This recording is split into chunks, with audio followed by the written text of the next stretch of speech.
here I am at a soybean farm in the state of Mato Grosso. I'm Oliver Ward, and here I am on a very windy Botan family farm in early February.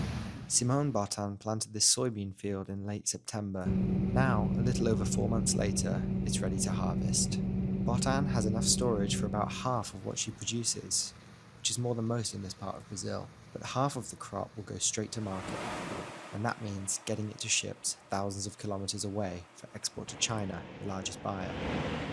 The Botan farm is in the center of Mato Grosso, which means this can happen two ways. The beans can head north to Miritituba, where they're put on barges and transported to a port at Belém, or they can go south to Rondonópolis, where there's a rail terminal that can take them to Santos port.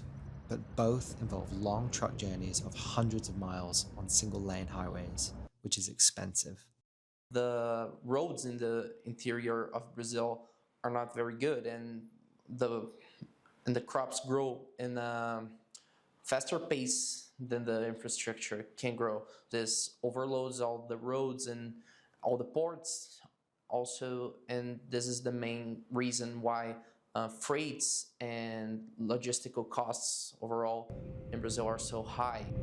In February, as the soybean harvest got underway, truck drivers in the north of the country faced days-long traffic jams. Also, it's not good for the Brazilian producer, and it takes away some of the competitiveness of Brazilian grains in the export market. Although Brazil's operating costs are well below the US's, its transportation costs are higher. A typical producer in Mato Grosso faces costs around $30 a ton higher than a producer in Minnesota when shipping to China. All of this price differential comes from internal transportation, In the form of truck and rail costs. Industry representatives believe if they can make headway on Brazil's infrastructure woes, Brazil will be more competitive globally. Nós temos a grande vantagem do clima tropical permitir fazer 2 safras por ano, né? Então eles sabem que nós, com todas as dificuldades que enfrentamos, principalmente o gargalo logístico, ainda conseguimos ser eficientes. Beber is optimistic that Brazil is on the cusp of unlocking lower transportation costs. Então, no lugar deles, eu também teria essa preocupação. The country's top court is weighing whether to allow a major rail project to proceed, known as Ferrogrão, or the grain train. The project would connect Sinop in the heart of Mato Grosso to rivers in the north that could move soybeans to the port. Beber says it could cut logistics costs by around a third, but the project faces fierce opposition from climate groups, and even if approved, completion is a very long way off.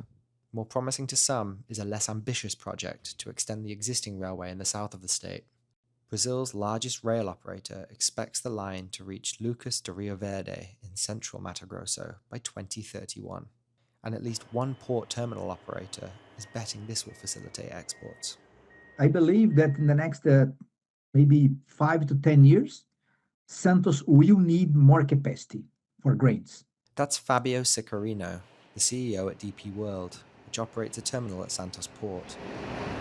A new $500 million investment DP is planning will add capacity to export another 9 million tons of grain out of the port each year. That's an almost 15% increase. With the growth of the market, I believe our terminal will be full in the third or fourth year of operation. The new terminal, currently an empty lot, is expected to be fully operational by mid-2028, he says. DP also sees opportunities in addressing some of Brazilian agriculture's other challenges.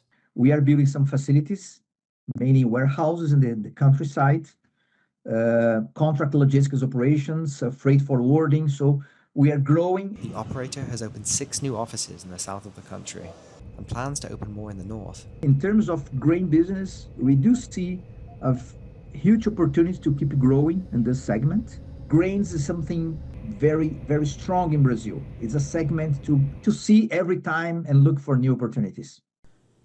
For Agri-Pulse, I'm Oliver Ward.